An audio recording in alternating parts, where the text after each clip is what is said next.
وأحسن منك لم تر قط عيني وأجمل منك لم تلد النساء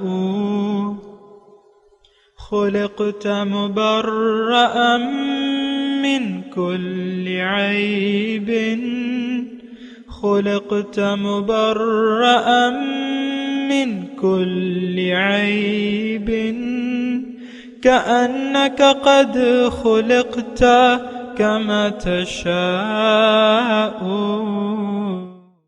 كتاب أنزلناه إليك مبارك ليدبروا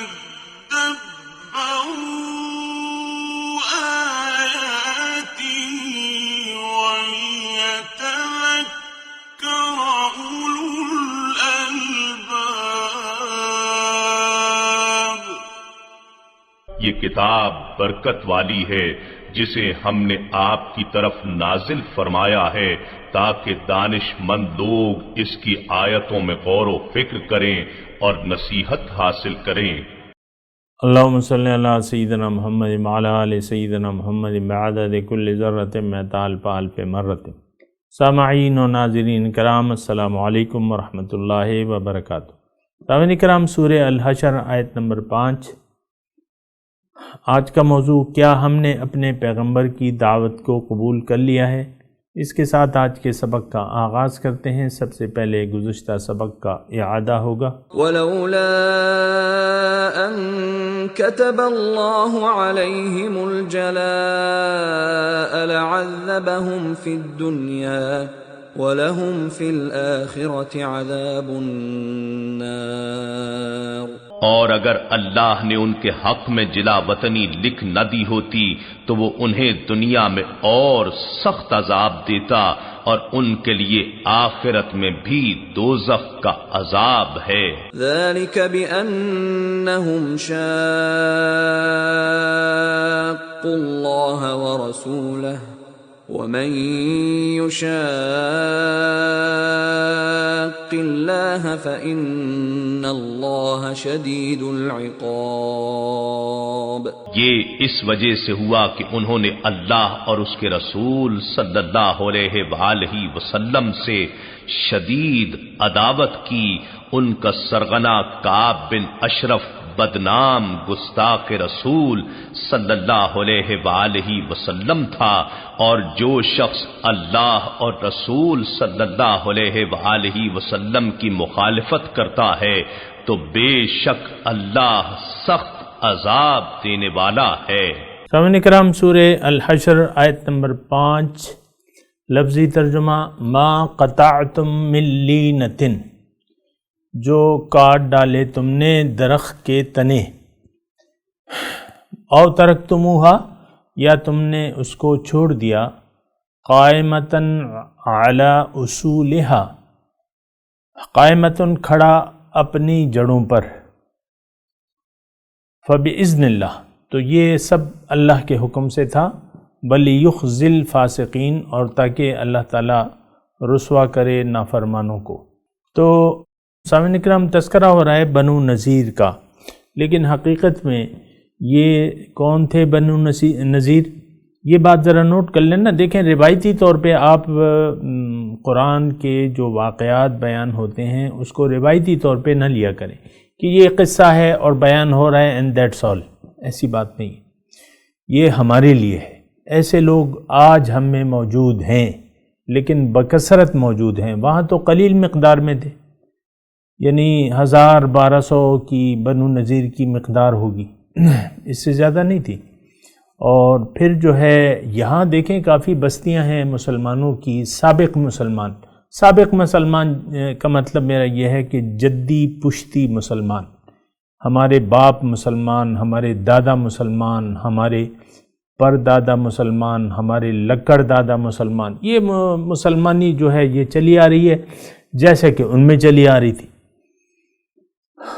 یعنی موسیٰ علیہ السلام اور حضور صلی اللہ علیہ وسلم کے درمیان کافی فاصلہ تھا نا، اور یہ لوگ جو تھے موسیٰ علیہ السلام کے پیروکار تھے، یہودی تھے، عیسیٰ علیہ السلام کو انہوں نے اپنے خیال میں پھانسی پہ چڑھا دیا تھا، ان کو نہیں مانا تھا۔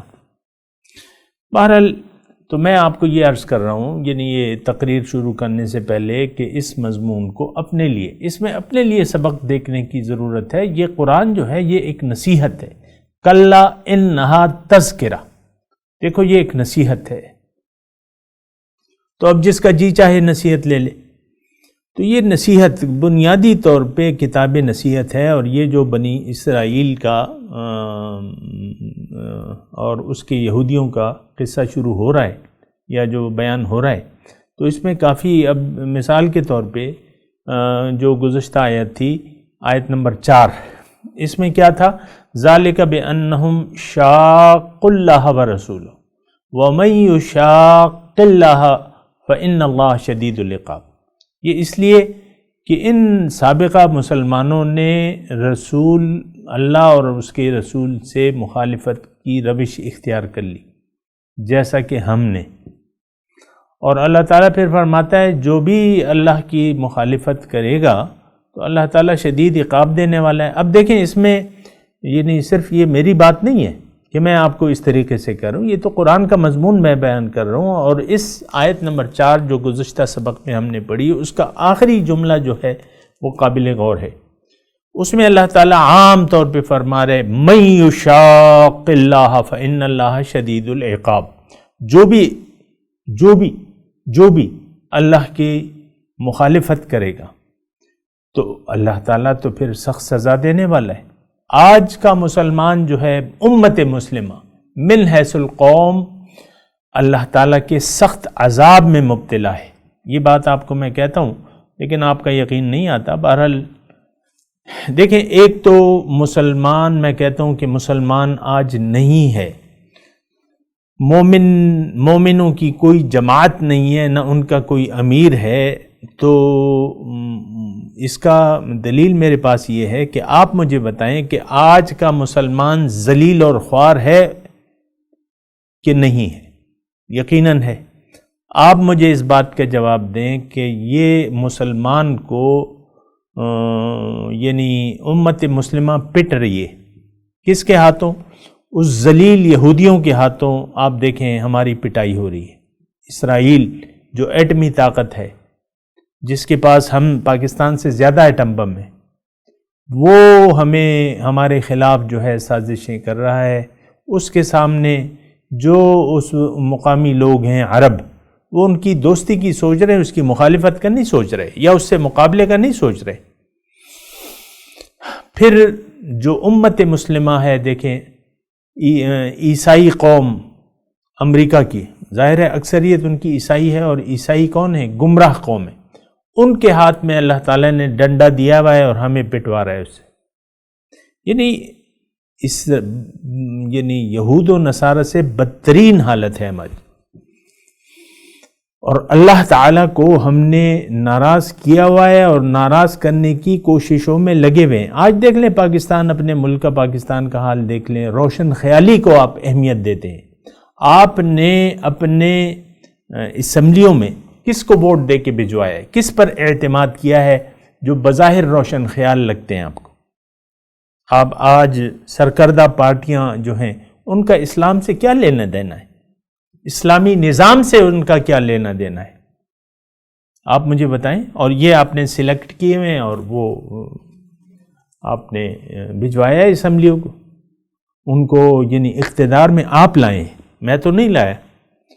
تو امت مسلمہ میں مسلمان نہیں ہے، برائے نام مسلمان ہے، میں آپ کو یہ بات بتا دوں، برائے نام مسلمان ہے، اور نہ مسلمان ہے، نہ مسلمانوں کی کوئی جماعت ہے، نہ اس کا کوئی امیر ہے۔ حضرت عمر کا مشہور مقولہ ہے، ان کی بات ہے اور بالکل درست بات ہے کہ لا اسلام الا بالجماع ولا جماعت الا بالامیر ولا امیر الا بالطاعہ۔ اسلام قائم ہی نہیں ہو سکتا۔ اسلام تو ایک جماعتی مذہب ہے، ایک دین ہے، ایک جماعت کا مذہب ہے، ہونا چاہیے۔ تو اسلام قائم نہیں ہو سکتا جماعت کے بغیر، اور جماعت ہو نہیں سکتی امیر کے بغیر، اور امیر نہیں ہو سکتا اطاعت کے بغیر۔ آج تو آپ یعنی دیکھیں، یہ سادی سی بات ہے، اس میں زیادہ مجھے دلائل دینے کی ضرورت نہیں ہے، آپ خود دیکھ رہے ہیں مسلمانوں کی کوئی جماعت کا وجود نہیں ہے اس روئے زمین پہ آج، پھر ان کا کوئی امیر نہیں ہے۔ امیر تو ایک ہوتا ہے مسلمان کا، حضور صلی اللہ علیہ وسلم تھے، امیر تھے، امیر المومنین تھے، ابو بکر صدیق رضی اللہ تعالیٰ امیر المومنین تھے، عمر رضی اللہ تعالیٰ امیر المومنین تھے، یعنی یہ ان کی سلطنت تو پھیلی ہوئی تھی۔ کتنے لاکھ مربع میل اس وقت زیر نگین تھا مسلمانوں کے ہاتھ میں۔ حضرت عثمان امیر المومنین، حضرت علی امیر المومنین، حضرت امیر بن معاویہ امیر المومنین۔ اس وقت تو یعنی دوسرے امام کا تو تصور ہی ہم نہیں کر سکتے تھے۔ جو بادشاہت گزری ہے یا خلافت گزری ہے اس میں بس ایک بادشاہ تھا۔ یہاں سندھ میں آپ کے محمد بن قاسم آیا، لیکن وہ الگ کوئی اس نے مہم جوئی تو نہیں کی محمد بن قاسم نے، وہ تو حجاج بن یوسف انہوں نے بھجوایا تھا ان کو۔ بہرحال تو میں آپ کو یہ عرض کر رہا ہوں، یعنی مقصد کہنے کا یہ ہے کہ ہمیں ان آیات میں اپنے لیے سبق دیکھنا ہوگا، اور اگر ہم سبق لینے عام طور پہ تو دیکھیں قرآن سے ہدایت حاصل کرنا یہ ہماری کتاب میں نہیں ہے، جو ہم کتاب زندگی پڑھ رہے ہیں لکھ رہے ہیں، اس میں قرآن سے ہدایت ہمارا منشور نہیں ہے۔ قرآن کو تو ہم نے کب کا ترک کر دیا ہے۔ جب سقوط بغداد ہوا دوبارہ آپ کا جو ہے آپ نے چھوڑ دیا اس وقت قرآن کو، اور آج تک آپ دیکھیں، ٹھیک ہے بادشاہتیں گزری ہوں گی، یہاں 1000 سال آپ نے انڈیا میں حکومت کی ہے، لیکن کیا وہ بھی مسلمان تھے؟ وہ بھی ہماری طرح تھے سابقہ مسلمان۔ اکبر نے یعنی یہاں تک اپنا ایک دین کھڑا کر دیا اور اس کی کوشش کی، دین الہی جسے کہتے ہیں۔ تو یہ دیکھیں، یہ جو مسلمان اگر وہ مسلمان ہوتے تو آج جو ہے یعنی اس وقت اگر وہاں یعنی جو مغلیہ دور سلطنت ہے یا جو بھی ہے مسلمانوں کا نا، تو کیا آج ہندوستان میں اکثریت ہندوؤں کی ہے، لیکن مسلمان تو جہاں جاتا ہے وہاں اثر ڈالتا ہے، وہاں تبلیغ کرتا ہے، اللہ تعالیٰ کی طرف بلاتا ہے اور لوگ اس کی طرف پھر آتے ہیں، اور وہ نظام جو ہے منصفانہ نظام ہوتا ہے۔ یہ ساری باتیں اس پہ آپ نے غور کرنا ہوگا۔ اور میں اپنے سبق کی طرف آتا ہوں۔ یہ آج کی جو آیت ہے ہم نے پڑھا، تو ہوا ایسا تھا کہ جو تھے بنو نذیر، ان کی آپ کو دیکھیں مدینے سے باہر ایک بستی تھی، جتنے بھی تھے انہوں نے قلعہ نما مکان اپنی گڑیاں بنائی ہوئی تھی، ہر مکان کی ایسی طرز تھی کہ وہ اپنے حملہ آور کا مقابلہ کر سکتے تھے۔ 2-4 راستے تھے کھلے ہوئے جتنے بھی تھے، تو وہاں سے مسلمانوں کی یعنی مسلمانوں نے محاصرہ کر لیا۔ اب وہاں باغات تھے، یعنی ان گڑیوں کے باہر جو تھے وہ باغات تھے، جو ان کی رہنے کی جگہ تھی۔ وہ تو باغ میں نہیں تھی نا، وہ تو ایک مطلب وہ ایک محلہ کہہ لیں، بڑا محلہ کہہ لیں، یا اس طرح آبادی جو بھی تھی۔ تو 2-4 راستے کھلے ہوئے تھے، ان کے راستے میں پھر باغات تھے۔ اب باغات اور محاصرہ یعنی جو قلعہ بندیاں تھیں ان کے محاصرے کے لیے بعض درخت کو کاٹنے کی ضرورت پیش آئی، مسلمانوں نے کاٹ ڈالے۔ محاصرے کو تنگ کرنے کے لیے مسلمانوں نے اپنے محاصرے کو تنگ کرنے کے لیے بعض درخت جو ان کے راستے میں رکاوٹ تھے وہ کاٹ ڈالے، اور سب کو تو نہیں کاٹا کیونکہ سب کی ضرورت نہیں تھی۔ تو یہاں اس کا تذکرہ ہو رہا ہے، یعنی ان میں پھر یہ اختلاف ہوا کہ ہم نے حضور صلی اللہ علیہ وسلم سے تو پوچھا نہیں، لیکن ان کی خلوص تو موجود تھا اپنے مطلب کام کے لیے، یا نیت تو ان کی ٹھیک تھی کہ بھئی یہاں ہمیں رکاوٹ پیدا ہو رہی ہے۔ تو اللہ تعالیٰ نے اس آیت کے لیے ان کی اس عمل کی تائید کی کہ تم نے جو درخت کاٹے ہیں یا نہیں کاٹے اور چھوڑ دیے اپنی جڑوں پر، تو یہ تو اللہ تعالیٰ اس پہ راضی ہے، ٹھیک ہے۔ وقتی طور پر دیکھیں ایک بات اس میں نوٹ کر لیں کہ جنگ میں فساد فی الارض مراد نہیں ہوتا، جہاد سے مراد یہ ہوتا ہے، یعنی جب قتال مسلمان کرتا ہے تو اس سے مراد یہ ہوتی ہے کہ یعنی دشمن کی مخالف جو جنگی قوت ہے اس کو ختم کرنا ہے۔ باقی آپ دیکھ لیں، میں اس کی تفصیل میں نہیں جاتا کہ نہ ہمیں حکم ہے کہ وہاں کے سرسبز درختوں کو، پھلدار درختوں کو کاٹو، نہ ان کے بچوں، عورتوں، بوڑھوں، ان کو کوئی، یا مریضوں، ان کو کوئی تکلیف دینی مقصود ہوتی ہے۔ مسلمان کا تو ایک خاص ٹارگٹ ہوتا ہے، اور وہ دشمن کی جنگی قوت کو ختم کرنا ہوتا ہے بس۔ لیکن یہاں پہ وقتی طور پہ درختوں کو کاٹنے کی ضرورت آ گئی، لیکن وہ بھی ایک جنگی تدبیر تھی اور ضرورت تھی، تو اللہ تعالیٰ نے کہا ہے کوئی بات نہیں، ما قطعتم من لینۃ، جو کاٹ ڈالے تم نے درخت کے تنے، لینا کہتے ہیں درخت کے تنے کو، یعنی کھجور کے درخت جو بھی تھے، او ترکتموہا، یا تم نے اس کو چھوڑ دیا، قائمۃ علی اصولہا، کھڑا اس کی جڑوں پر، فباذن اللہ، یہ اللہ کے حکم سے کیا تم نے۔ ظاہر ہے کہ اخلاص سے انسان جب زندگی بسر کرتا ہے، یہ ایک نقطہ ہے، نوٹ کر لیں، یعنی ایک انسان آج جو ہے اللہ کو منزل بنا کے اللہ کے راستے پر چلنے لگے حضور صلی اللہ علیہ وسلم کی اسوہ حسنہ کے مطابق، تو بعض اوقات یعنی نچلی سطح پہ اس کو کچھ فیصلے کرنے پڑتے ہیں، لیکن وہ مخلص ہوتا ہے، یعنی نفسانی خواہشات کے تحت وہ فیصلے نہیں کرتا۔ تو اس سے اگر یعنی کچھ وقتی طور پہ کچھ ایسی بات ہو جس کا کھلم کھلا طور پہ شریعت میں کوئی ذکر نہ ہو، لیکن یہ مخلص ہے، تو اس کو اجازت ہے کہ اپنے یعنی تدبیر منزل اسے کہتے ہیں، تو یہ کر سکتا ہے۔ مطلب آپ اپنے گھر والوں سے کوئی بات کر رہے ہیں تو ظاہر ہے کہ اس میں کچھ ایسی بات چیت آ جائے گی جو آپ نے خلوص سے کی ہوگی، خلوص نیت سے کی ہوگی، تو اس میں کوئی بات نہیں۔ فَبِإِذْنِ اللَّهِ وَلِيُخْزِي الْفَاسِقِينَ۔ اور یہ اس لیے بھی، اے مسلمانوں، تمہارا یہ فعل جو تھا اس پہ اللہ تعالیٰ راضی ہے، اور اس سے مراد کیا تھی کہ فاسقوں کو رسوا کرے، یخزی الفاسقین۔ تو ایک بات نوٹ کر لیں سامعین اکرام یہاں پہ یخزی الفاسقین پہ، کہ مسلمان نافرمان جو بھی نافرمانی کی روش اختیار کرتا ہے تو اللہ تعالیٰ اس کو رسوا کرتا ہے دونوں جہانوں میں، یہ رسوا ہوتا ہے۔ بظاہر اگر آپ کی یعنی شان و شوکت ہے دنیاوی طور پہ، لیکن حقیقت میں یہ یہاں بھی اللہ تعالیٰ اور اس کے رسول کی نظر میں کمتر ہوتا ہے، لعنتی ہوتا ہے، کیونکہ اس نے خود اپنے آپ کو لعنتی بنا لیا، اور یوم آخرت میں تو وہ پردے ہٹ جائیں گے تو وہ کھلم کھلا سارا نظارہ جو ہے سمجھ میں آ جائے گا کہ حقیقت کیا ہے۔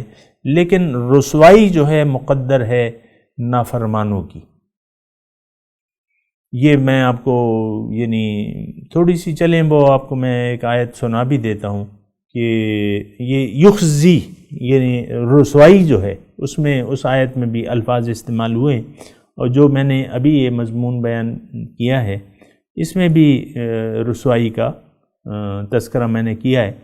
اللہ تعالیٰ سورہ بقرہ میں فرماتا ہے کہ افتؤمنون ببعض الکتاب وتکفرون ببعض، کیا تم کتاب کے بعض حصے کو مانتے ہو اور بعض کو نہیں مانتے، بعض پر عمل کرتے ہو بعض پر نہیں کرتے، فما جزاؤ، پس کیا ہے بدلہ اس حرکت کا، من یفعل ذلک منکم، جو تم میں سے ایسا روش اختیار کرے گا، یعنی نافرمانی کا ایک رویہ اختیار کرے گا، تو اس کے لیے بدلہ اللہ تعالیٰ کیا دے گا؟ الا خزی فی الحیات الدنیا ویوم القیامت یردون الی اشد العذاب، اس کا بدلہ یہ ہے کہ دنیا میں رسوائی ہے، اور آخرت میں جو ہے شدید عذاب کی طرف یہ نافرمان لوگ لوٹائے جائیں گے۔ تو فسق، نافرمانی، یہ انسان کو رسوا کر کے چھوڑتی ہے۔ ضرورت اس بات کی ہے کہ ہم فرما برداری کا رویہ اختیار کر لیں۔ دیکھیں کہ یہ رویوں کی میں نے آپ کو بات کی کہ رویہ ہوتا ہے کہ آپ کا رویہ جو ہے وہ یا تو نافرمانی کا ہے۔ آج اگر آپ دیکھیں، عام طور پہ دیکھیں تو ہماری ایک قومی رویہ بن چکا ہے، ایک قومی روش بن چکی ہے نافرمانی کا۔ اللہ تعالیٰ اور اس کے رسول کی اطاعت کے لیے کلی طور پر ہم تیار نہیں ہیں، اور میں آپ کو یہاں یہ بھی بتا دوں کہ جو اطاعت ہم کر رہے ہیں وہ اطاعت نہیں بلکہ ہماری خواہشات نفس ہیں۔ ماں باپ نے کلمہ پڑھا دیا تو ہم نے پڑھ لیا، اور ماں باپ نے نماز کی عادت ڈال دی روایتی طور پہ تو ہم نماز روزہ کے پابند ہو گئے۔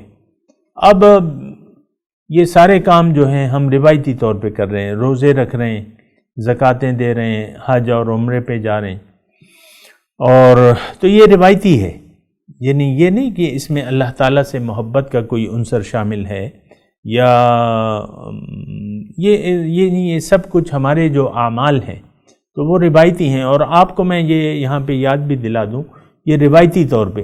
اب دیکھیں، اسلام تو در حقیقت ایک طرز حیات کا نام ہے، حسن اخلاق کا نام ہے، حسن معاشرت کا نام ہے، اور حضور صلی اللہ علیہ وسلم نے ہمیں یہ فرمایا ہے کہ بعثت لأتمم مکارم الاخلاق، میں اس لیے بھجوایا گیا ہوں کہ میں اخلاق کی تکمیل کروں۔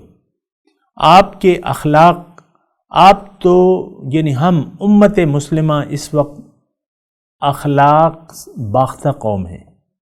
دیکھیں، یہ ظاہرداری کے لیے آپ نے جو اخلاق وہ کیے ہوئے نا، کہ یا سکھائے ہوئے اپنی اولاد کو کہ بیٹے سوری کرو، شیئر کرو، سوری کرو، یہ آپ یعنی وہ انگریزوں کا وہ ہے کہ بھئی وہ ہر بات پہ جو ہے کوئی غلطی ہو جائے تو سوری کہہ دیتے ہیں، یا اپنی اولاد کو سکھاتے ہیں، یا جو ہے مطلب یہ ایک طریقے کے ایک نظم و ضبط کے پابند قوم ہیں وہ، تو اس سے مراد ان کی کوئی اللہ تعالیٰ کی رضامندی نہیں ہوتی۔ ہم جو کچھ بھی کر رہے ہیں، ایک بات اس کو نوٹ کر لیں کہ ہم جس طریقے سے بھی زندگی گزار رہے ہیں، اس سے ہمارا مقصود اللہ کو راضی کرنا نہیں ہے، بلکہ یہ ایک ہماری معاشرتی، جسے آپ کہتے ہیں نا، روایات ہیں ہماری۔ کیا روایات ہیں؟ اسلام بطور طرز زندگی اس کو ہم نے قبول نہیں کیا ہے۔ اول تو یہ بات یہ ہے حقیقت میں کہ اسلام کی دعوت کو ہم سمجھتے نہیں ہیں، اجتماعی طور پہ اور انفرادی طور پہ بھی، کہ اسلام کی حقیقت میں دعوت کیا ہے۔ پھر جب دعوت کو نہیں سمجھے تو پھر دعوت کے تقاضوں کو یعنی دعوت کو ہم نے قبول بھی نہیں کیا ہے۔ ایک مسئلہ تو یہ بھی ہے نا کہ جو اللہ تعالیٰ اور اس کے رسول کی دعوت ہے، یا اللہ تعالیٰ نے یہ کائنات جس مقصد کے لیے پیدا کی ہے اور ہمیں جس مقصد کے لیے پیدا کیا ہے، تو اس کا مطلب ہمیں تو وہ پتہ ہی نہیں ہے وہ مقصد، تو قبول کرنے کا کیا مسئلہ آ گیا؟ کوئی مسئلہ نہیں ہے۔ آپ کسی سے بھی پوچھیں کہ بھئی اسلام اور حضور صلی اللہ علیہ وسلم کی حقیقت میں دعوت ہے کیا، یعنی کس چیز کی طرف ہمیں وہ بلا رہے ہیں؟ تو میرے خیال میں اکثریت سے آپ صحیح جواب نہیں پائیں گے۔ ایک تو وہ اس سوال پہ ہی پریشان ہو جائیں گے کہ بھئی یہ کس قسم کا سوال ہے، یہ کیا سوال ہے؟ اسلام ہے، بس ہم مسلمان ہیں، کلمہ پڑھا ہوا ہے اور نمازیں، روزے، حج، زکوٰۃ کر رہے ہیں، بس اور کیا ہے؟ یعنی اسلام کے مقصد کا ہمیں پتہ نہیں ہے بنیادی طور پہ۔ تو پھر جو چیزیں، جو روایات اسلام کی ہم نے کر بھی رہے ہیں یا اس کو فالو کر رہے ہیں، تو اس کے نتائج آپ کو معلوم ہے کہ اس کے نتائج مرتب نہیں ہو رہے۔ نماز کا جو ہے اللہ تعالیٰ نے بیان فرمایا کہ ان الصلاۃ تنہا عن الفحشاء والمنکر، کہ نماز جو ہے بے حیائی اور برے کاموں سے روکتی ہے۔ اجتماعی طور پہ ہم ایک بے حیا قوم ہیں۔ میں پاکستان کی بات کر رہا ہوں، باہر کے ملکوں کا تو مسئلہ ذرا زیادہ گمبھیر ہے۔ ہم بنیادی طور پہ ایک اخلاق باختہ قوم ہیں، بے حیا قوم ہیں۔ اور بے حیائی کیا ہوتی ہے اصل میں؟ اصل بے حیائی یہ ہے کہ آپ اللہ تعالیٰ کی، اپنے رب کی نافرمانی کو جائز سمجھیں۔ ہم جائز سمجھ کے اللہ تعالیٰ کی اور اس کے رسول کی نافرمانی میں مبتلا ہیں، ناجائز نہیں سمجھتے۔ یہ جو مال حرام کھایا جاتا ہے ہمارے معاشرے میں، حکومت کا بھی اور پھر عوام کی جیبوں پر، یہ عام طور پہ یہ تمام سرکاری ادارے جو ہیں، اس میں یہ مال حرام کی ایک روش موجود ہے۔ کوئی بھی ارادہ ہو، ادارہ ہو، کوئی بھی نام کا ادارہ ہو، اس میں یہ کرپشن اور یہ رشوت خوری یہ بنیادی طور پہ اس کو ہم اپنا استحقاق سمجھتے ہیں، کیا کہ یہ ہمارا جائز حق ہے، سائل کی جیب پہ ڈاکہ ڈالنا یہ میرا جائز حق ہے۔ اکثریت ایسی ہے، اچھے ہوں گے لیکن کچھ لوگ ہوں گے، میں تو اکثریت کی بات کر رہا ہوں۔ تو بہرحال بنیادی طور پہ میں وَلِيُخْزِي الْفَاسِقِينَ پہ بات کر رہا ہوں، تاکہ رسوا کرے، اور اللہ تعالیٰ رسوا کرتا ہے۔ دیکھیں اللہ تعالیٰ کی نافرمانی کا شیوہ اگر آپ اختیار کر لیں تو کیا آپ مجھے بتائیں کیا اللہ تعالیٰ آپ سے راضی ہوگا؟ نو، تو راضی نہیں ہوگا۔ تو جب آپ اللہ کی اور اس کے رسول کی دعوت کو آپ نے قبول ہی نہیں کیا، آپ کو پتہ ہی نہیں ہے کہ اسلام ہے کیا چیز۔ آج جو ہے میں آپ کو یقین سے کہہ رہا ہوں کہ آج اکثریت کو پتہ نہیں ہے کہ اسلام اصل میں کیا ہے، اس کی حقیقت کیا ہے، اس کی دعوت کیا ہے، اس کو پورا کرنے کا طریقہ کیا ہے۔ نو، اس بحث میں تو ہم پڑھنا ہی نہیں چاہتے۔ بھائی روشن خیالی اختیار کرو، روشن خیال بنو اور روشن خیالی اختیار کرو تو اس میں تمہارا فائدہ ہوگا، ہم یہ سمجھتے ہیں۔ تو ایسی بات تو نہیں ہے۔ تو بہرحال یہ جو مضمون بیان ہو رہا ہے سامعین کرام بنو نذیر کا، اس کو بنو نذیر کی جگہ آپ اپنے آپ کو رکھ لیں کہ ہم بنو نذیر ہیں اور ہم نے رسول کی دعوت کو ٹھکرا دیا ہے اور رسول کی دعوت قبول کرنے پر ہم آمادہ نہیں ہیں۔ حقیقت بھی یہی ہے،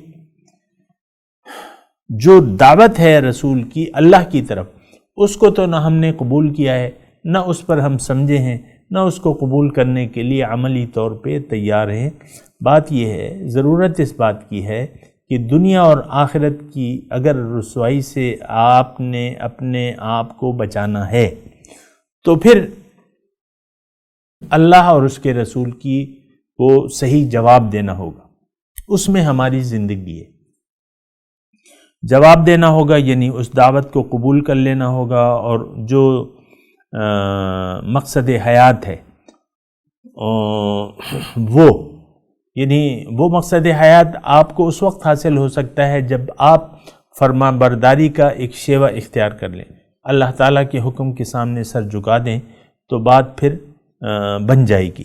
میں تلاوت کرتا ہوں، میرے ساتھ دہرائیے۔ اعوذ باللہ من الشیطان الرجیم، بسم اللہ الرحمن الرحیم۔ ما قطعتم من لینۃ او ترکتموها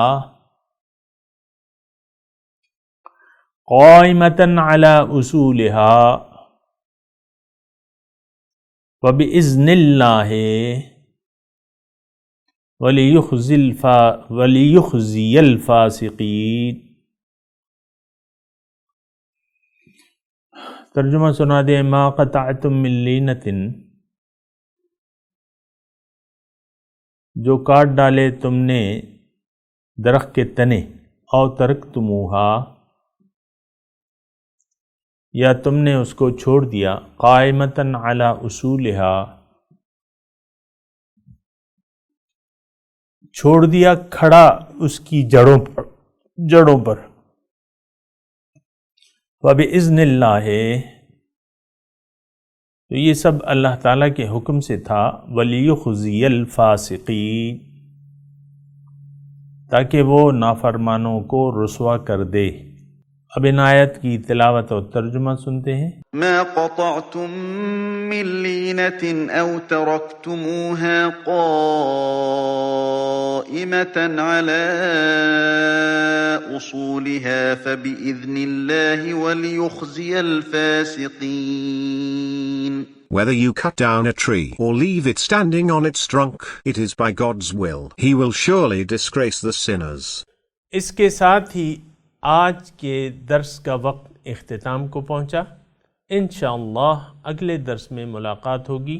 وآخر دعوانا ان الحمدللہ رب العالمین، والسلام علیکم ورحمۃ اللہ وبرکاتہ۔